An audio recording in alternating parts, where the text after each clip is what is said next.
Now, what an unimpressive start. I managed to miss off my title at the top of my page. Never mind, hopefully you've got it there. This is what we need to do here. We want to read this answer carefully with regard to strategies to improve participation, and we need to address why it's only got 1 mark rather than 2. And the reason we're asking that is there appear to be 2 correct answers, but our answer has got 1 mark. So let's have a look. Tournaments are a form of competition. Evaluate, come back to that. The use of competitive tournaments as a strategy to improve participation at a youth sports club. Now, as you can see here, this student has written, competitions can actually decrease participation as some participants don't enjoy it. So that apparently is 0.5. If participants lose matches or races, it can lead to a sense of failure or people might give up, and that was 0.7. But notice there is no 1 mark over here for this answer. And why is that? It's because both answers are negative. And we need to remind ourselves that when we are evaluating something, we need to give the negatives and the positives in order to completely evaluate that thing. So this, in essence, this would have what we would call here a submax. And what that means is that there's 1 being given for the negatives and we need something to give a positive. So we need to find at least 1 positive statement here, which is why competitive tournaments could improve participation. So we've got the question here, how might you improve this answer? I'll just change colour. It could be some players are motivated to win and I could put all kinds of things, tournament, trophy, accolade, whatever, to win let's say, competition trophy. And the point I want to say here is, folks, this, regardless of what you might put as your answer, we started our answer above with the negatives. We must do this if we are to show our examiner that we are evaluating, and that's something that you might just want to sort of keep close in your mind. You must give both sides and address both sides of the consideration. Now, when we look at strategies to improve participation, we've got sort of 3 groupings here that we need to address. We've got provision, we've got promotion, we've got access. So when we talk about provision, we are literally talking about competitions and we are talking about tournaments. That is an example, okay? Non-competitive classes could be another one, because, we said before, some people like competition, some people don't like competition. Another example could be sort of age groups. We've got the idea of age groups here. So we've got different age groups to be appropriate for different people. Youth, think about your under 12s, 14, 16, 18s. We've got adult sessions. We've got sort of mature person, older people sessions. Over 50, that's terrifying because I'm 50 in 2 years' time. But anyway, etc. So that means the provision is more relevant to more people. And we meant to miss this word out for you, but we might also have group lessons for things. And what we mean by that is, you might be thinking about something like personal training. You might be less likely to do that than go to a circuit training class or something like that. But there's also promotion. What do we mean by that? Well, we mean things such as media promotion.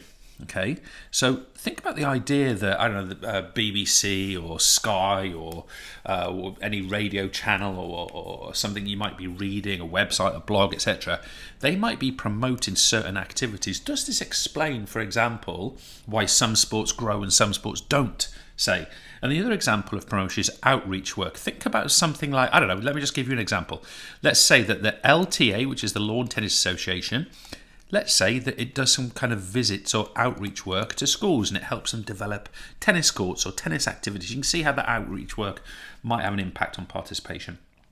And finally, folks, we've got the concept of access. So access might relate to things like disability teams or Paralympic type sport, for example.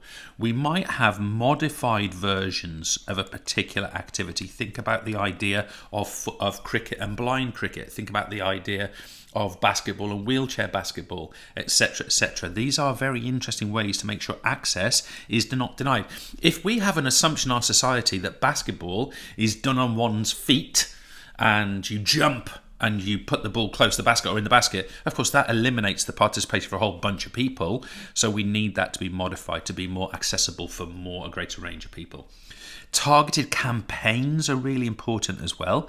We talked a little bit about that with promotion above, the idea that there might be female-only sessions, for example. It might be that in a particular part of the country, one race or culture is particularly dominant in that part of the country, and therefore activities targeted specifically for that grouping, say, that would be an interesting one. And facility improvements. What about this one? What about the idea of something like floodlights to train in the evenings? That makes a big difference. Think about the development of what I might loosely call astro pitches. Obviously they're a bit more developed than the old plastic astros we used to have back in the 80s. They were awful. But the idea here is obviously the fact that people can participate in the evenings during the winter in a country like the UK. That really, really helps.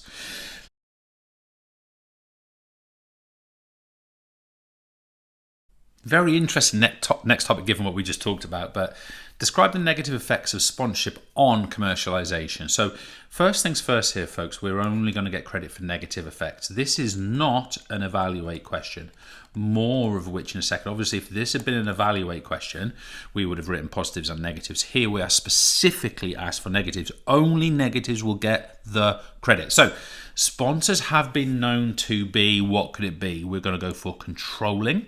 Okay, so sponsors can get a bit controlling in sport and want it to be the way they want it, of performers, and even, let's put in here, whole sports. And what we mean by that is sponsors can insist that, for example, a sport is played at a particular moment because they want their product to be viewed at the maximised point of time, of course.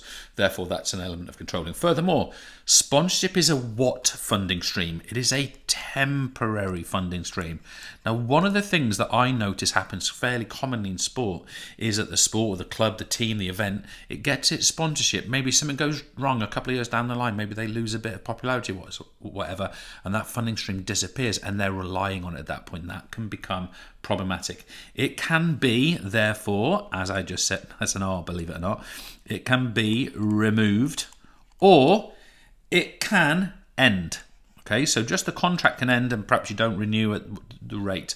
Moreover, sponsors dictate, so they decide exactly what I said before, they dictate kickoff or start times. Okay, so sponsors can say, as I said before, we want it to be at this particular time. And this is not always right for players, fans. Finally, some sponsors are selling questionable products. For example, it could be seen as immoral, big word, but let's go with it.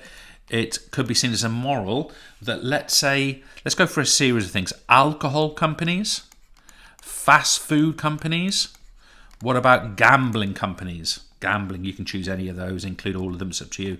That these companies sponsor a football team. It's interesting, isn't it, that there is an ironic relationship between, let's say, a football team, let's say the Olympic Games, and a big old fast food company or a gambling company, for example.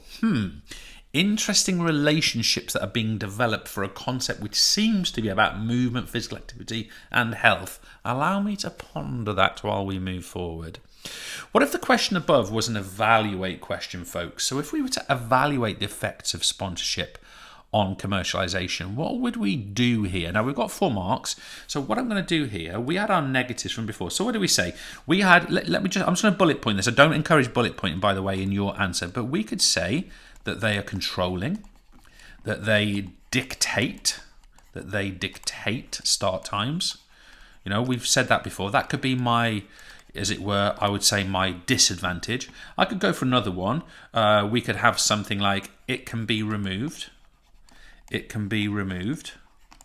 So it's a temporary funding stream, exactly what we had before. And I could even put in here something along the lines of, let's go for questionable products, immoral. So we can say, obviously the gambling and the alcohol thing, questionable or immoral products. Now, the point is, at that point, folks, any more negatives, these will all get 1 mark each if I wrote them out correctly, by the way. But any more that I put in as negatives is not going to get me the 4th mark. I need to have a range of positives, guys, that are going to give me credit on the other side of this argument. So what would they be? We could say the sport can invest in grassroots. So the additional money that comes in from, let's say, sponsorship can allow the sport to invest in grassroots level, so more people participate in the sport. We could also say something along the lines of, what would be a good one for us to put in here? We could also say that stadia, the actual stadia receive investment, so there's more money around the sport, so the stadia themselves receive investment. You could also say something like athletes can train as full-time athletes because there's sponsorship available, so full-time athletes. Now, the point I want to make here, folks, is that this group, even if I made 4, and this group cannot get me all the marks by themselves. I have to go and make at least one, because we're doing evaluation, we have to have our positives and our negatives, and those positives and negatives there need to be some from here and some from here. So I suppose the ideal situation here is, folks, that you do 1, 2 negatives, let's say, and 1, 2 positives. But have you heard me say before, play for bogey? Now, if you're not a golfer, you're probably thinking, what the hell does that mean? Do you see here that I have done for 4 marks? I really should be looking at 2 positives, 2 negatives. You see here I've done 1, 2, 3. I have done 1 over, okay? And just as I've done 1, 2, 3, I've done 1 over. In golf, a bogey is 1 over par. So if you play for bogey, it means that if you're asked to do 2 positives, 2 negatives, you do 3 of each. And hopefully that'll give you enough to get that 4 marks and that 4 one there and get you your max over here. So if you get a question which is evaluate something for 4 marks, consider 3 negatives, 3 positives, and perhaps amongst those you'll get your marks. What you wouldn't get the marks for is 4 negatives and 0 positives. That's going to get you 3 marks. So there we go. Just a bit of technique, I suppose, in amongst that one. Now, we've got a couple of other things I just want to do here. We want to look at the positive and negative effects of sponsorship, and initially for the performer. So let's just tick these off. I know it involves me reading them actually, but let's have a look. The positives of this on these, so think about sports people getting sponsored. They can turn professional. They can be funded for an athlete, so transport can be funded. You can get educational, people can stay in education full time. You can get medical support, return from injury. It increases motivation. Athletes receive free clothing and equipment. Who doesn't like that? And finally, it gives the athletes status and recognition via the brand. I can name athletes that I link to certain brands. I'm sure you can do the same, and of course you get that association. But it's not all positive for this performer. Look what we've got. It can be withdrawn. We've seen that. It can be controlling. We've seen that. It can be pressurizing. We've touched on that. It can be immoral sponsorship. It can control what the athlete wears. So the athlete might not want to wear those particular trainers, and they gotta, or football boots or whatever. The very elite benefit. So this one's an interesting one. I like to offer here that sponsorship is exclusive, and it's exclusive, and some things that make it exclusive often are it's often for male sports. Other things, it's for mainstream sports. What does ultimately a sponsor want to sponsor? Well, it's things that get seen a lot on the telly. Think about your football, your rugby, your cricket, your tennis, your golf, your Formula One. It's mainstream. And the other thing that I think is worth considering with exclusivity, it tends to be Olympic sport as opposed to Paralympics. So if you notice, for example, there tends to be lots of sponsorship of, athletics, and there wouldn't be as much of something like para-athletics, for example. So just notice that exclusivity of sponsorship is not for all sports. Now, to finish this off, guys, we've got the idea of the positives for the sponsors. It's not just what the sponsor impacts on the performer. What does sponsorship do for the sponsor? Well, basically, more publicity. They place their products. They get tax concessions. You actually get tax relief for advertising.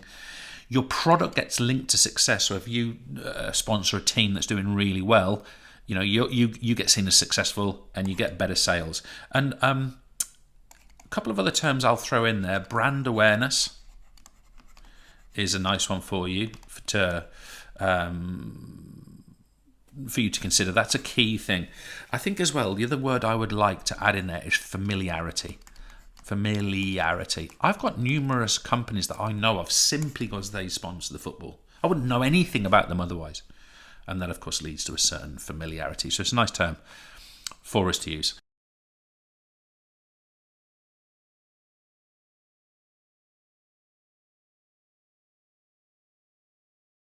I'm going to carry straight on here, folks. I'm going to have a look at goal setting. This is a topic area which I think is potentially at least quite simple, but lots of people get tripped up over. So I want to do this well with you.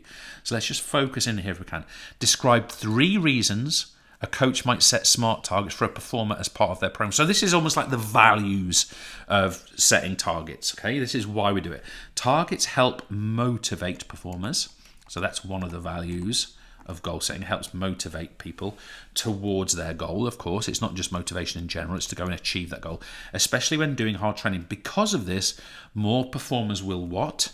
Attend training regularly. Now you might be thinking that's all I'm going to put here, training regularly. But it's not just about turning up, and try hard. And there's loads of different ways you could write that. And try hard when training. So it's not just about turning up, it's that when you're at training, you give everything. When training, so you turn up and you train hard. Finally, SMART targets allow a performer to be what? It allows them to be informed about their progress. Informed about progress towards the goal. And the reason that is because, of course, we will do some kind of mid-training program testing as well as pre-training program testing. So you might test it at the beginning of a training program, the middle, and then obviously at the end to see if you've achieved your goal. But that mid program testing allows you to look at progress, and of course that's helpful in that sense. Now we all know our SMART principle. I'm not going to get sort of too detailed into that. Just remember that your R is recorded and your T is timed. They're slightly different for other exam boards, so make sure you got those. And I want to focus on Ashton. Ashton here looks like a snowboarder, so let's just have a look at his goal and let's address whether we think it is smart. Okay, and it's a nice goal, and this is kind of a standard I want to set with you guys here. There's not a lot of work for you to do at this point, but I just want you to, if anything, like learn the goal and learn why it's a good one. I want to improve my vertical jump test by 5%. Okay, so that's kind of measurable. Vertical jump feels linked to snowboarding to me, like leg power, blah blah. Through a 2-month summer training, it was timed, of plyometrics, I will record the details in my training diary. So why is this a good goal? What makes this good? Well, vertical jump test links to power, and we might even say leg power, needing snowboarding, so it's specific. Brilliant. 5% is measurable. Does he actually get that 5% after the 2 months? It's achievable because plyometrics can be done in his local gym, so he's got the stuff that he needs to do. He doesn't have to go out and buy a load of kit to do this. He can get on with it. He's got recorded. Ashton recorded his program in his training diary. Fantastic. So we've got it written down. And finally, it's timed. It's a 2-month period of time. It is time bound. Guys, that is what makes this a good target. Let's look at one other before we do our own with Henry. Aisha, hockey player here. Let's imagine she's a midfielder or something like that. Over the next 6 weeks and through a written training. Look at that word, guys, that gets the recorded bit done. Written training plan with my coach, I would like to improve my 12-minute Cooper run test by an extra 10% through a variety of different methods. So what have we got? Cooper run measures cardiovascular fitness, and it's important in hockey, especially our midfielder. 10% measurable. Continuous training, she can do it. This only needs a road and some trainers, doesn't it? You know, she can go out running. Written the training program and the results with the coach, so it's written down, recorded, and we got 6 weeks is a good time to apply progressive overload. So it is all of SMART. So let's see what we've got with our third example, Henry. We've got here, I wish to improve my maximal bench press lift. And by the way, he's some kind of army fitness person. Maybe he's doing like weight training, strength training, wants to get stronger. Let's give it a specific. Let's say he is doing some kind of army or RAF fitness or whatever. You know, basically training to go and do those physical tests that you need to get to be recruited. So what we say here, he's got the specific part is that the bench press fits his goal.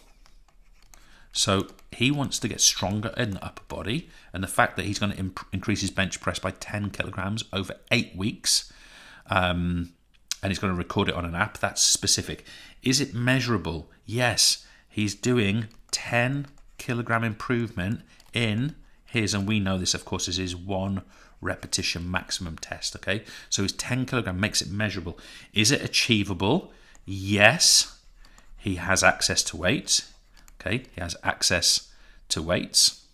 Maybe he's got a gym membership. In fact, that would, you see how a gym member, mention the gym membership in the goal would have been a good one actually. Is it recorded? Yes, in the app. And is it timed? Yes, he's got 8 weeks. So the point we want to make there, folks, is that each of those 3 goals clearly achieves those smart. Now, for you guys, one of the things I want you to be thinking about is, could you go and write equivalent goals? There's a technique to writing that. These are all pretty similar, actually, when you look at them, folks. They're all pretty similarly structured. Can you develop that technique and hone that? Change your canvas.